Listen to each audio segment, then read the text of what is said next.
Menteri Keuangan Sri Mulyani Indrawati menyampaikan APBN 2024 mengalami defisit 2,29% pada produk domestik bruto atau setara dengan 507,8 triliun rupiah.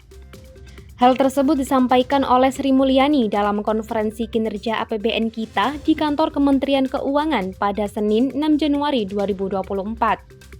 Meski begitu, Sri Mulyani menyampaikan bahwa defisit tersebut lebih rendah dari outlook laporan sementara.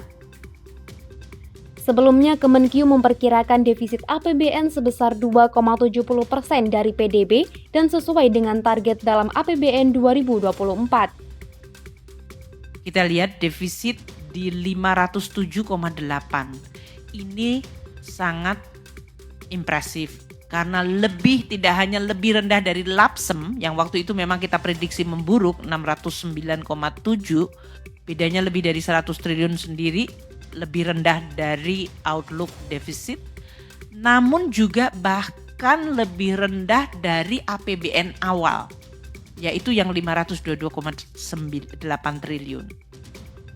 Penyebab melonjaknya defisit disebabkan oleh fenomena El Nino, geopolitik global, perlambatan ekonomi Cina, harga minyak meningkat, dan harga batubara menurun. Namun, pemerintah mampu menekan risiko pelebaran defisit sehingga realisasi akhir tahun sesuai dengan rencana awal APBN 2024 dengan defisit 2,29% terhadap PDB.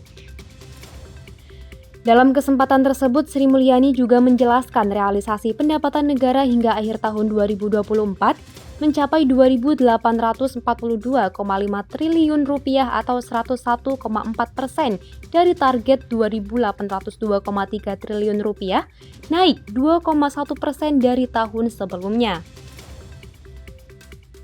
Kita di semester kita sudah mengoreksi berbagai penerimaan karena tekanan, namun kerja keras dari teman-teman pajak Bea Cukai mampu meningkatkan penerimaan di atas yang tadinya kita prediksi mengalami koreksi yang cukup dalam di semester pertama. PNBP juga tetap terjaga baik. Realisasi tercapai 579,5 triliun rupiah.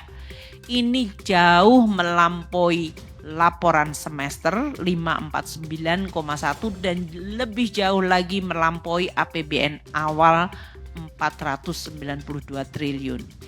Jadi ini 3 pendapatan negara kita dalam situasi yang begitu rentan, begitu tidak pasti, tekanan bertubi-tubi masih terjaga. Sehingga pendapatan negara 2.842,5 triliun itu artinya kita masih tumbuh dibandingkan tahun 2023 yang 2.783,9.